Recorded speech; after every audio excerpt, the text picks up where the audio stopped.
오늘 혹시라도 이러한 뇌전증 발작을 하는 환자를 목격하게 되면 어떻게 해야 되나에 대해서 한번 알아보겠습니다.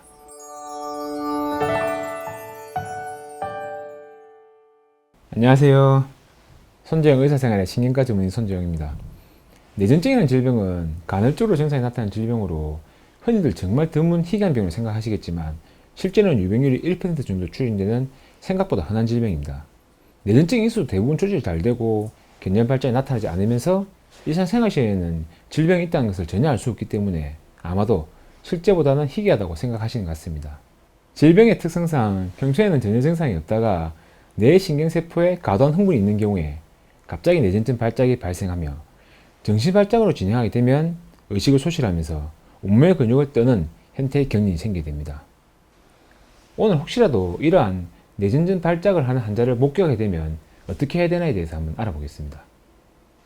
실제 환자분의 가족분들이 가장 많이 물어보시는 질문 중에 하나입니다. 경련 발작을 하는 것을 보게 되면 당황스럽고 놀라기 때문에 발작이 길다고 느낄 수 있는데 대부분은 30초에서 2분 정도 지속되며 이후 저절로 회복이 되지만 간혹 정말 드물게 5분 이상 지속되는 경련 발작은 정말 위험한 상황이 될 수 있으니 이런 경우에는 즉시 119를 부르거나 혹은 응급실로 가서 적절한 치료를 받아야 합니다. 뇌전증으로 인한 경련 발작은 앞서 말씀드린 것처럼 대부분 2분을 넘지 않기 때문에 이 시기만 잘 넘기면 됩니다. 그러니 이 기간 동안 환자분의 안전을 유지하는 것이 제일 중요합니다. 이 시간만 잘 넘기면 경련 발작은 대부분 호전이 되고 의식 회복이 되는데 의식이 없는 상태에서 팔다리에 이러한 여러 움직임이 나타나면서 다치거나 그리고 또 간혹 입에서 발작이 나타나면 이렇게 혀를 깨무는 경우가 있으니 이렇게 경련 발작 시기에 2차 외상을 피하는 것이 가장 중요합니다.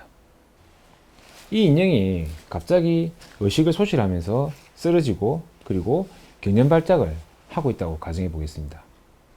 혹시라도 주위에 이렇게 경련 발작하는 시간 동안 다칠 수 있는 부분은 이런 뾰족하고 단단한 물건들을 먼저 이렇게 다 치워야 됩니다. 경련 시에 팔다리가 어떻게 움직일지는 모르니 환자 주위 물건 중에서 다칠 수 있을 것 같은 물건은 다 치워버린다고 생각하시면 됩니다. 그리고 가령 환자가 입을 이렇게 씹으면서 경련 발작을 하는 경우도 있는데 이럴 때 간혹 손가락을 입 안에 넣어서 입을 벌리려고 하는 분이 있습니다. 잘못하면 입에 넣은 손가락이 크게 다칠 수 있으니 절대로 이런 행동을 하시면 안 됩니다. 경련 발작을 할 때 팔과 다리에 힘이 꽉 들어가거나 혹은 이런 식으로 심하게 움직일 수 있는데 이럴 때도 환자분의 팔과 다리를 억지로 붙잡고 이렇게 누르려고 하시면 안 됩니다. 경련 시에 나타나는 팔다리의 움직임은 아주 과격하며 실제 이런 경우에 힘이 대단히 세기 때문에 억지로 누르다 보면 환자분의 팔과 다리, 뼈, 근육, 인대 등이 다칠 수 있습니다. 팔다리에 나타나는 증상들은 금방 고진되고 사라지는 증상이니 그냥 내버려 두는 것이 더 낫습니다. 또한 경련을 하는 경우에 넥타이를 하고 있거나 상해 당추가 목을 압박할 수 있을 것 같으면 바로 풀어주시고 허리띠 또한 느슨하게 해주시는 게 낫습니다.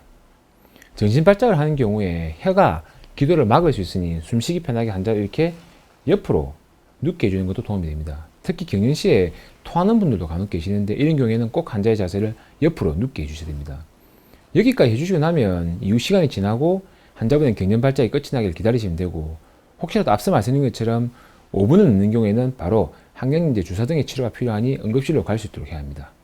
경련 발작을 하는 환자분의 손가락을 바늘로 따는 분도 계신데 이는 해도 전혀 도움이 되지 않으며 또한 경련 발작을 멈추기 위해서 복용하고 있는 항균연제를 입에 넣는 분도 계십니다. 이런 경우에 폐렴을 일으키거나 혹은 기도를 막게 만들 수 있으니 절대로 의식이 없는 상태에서는 입에 약을 넣으시면 안 됩니다.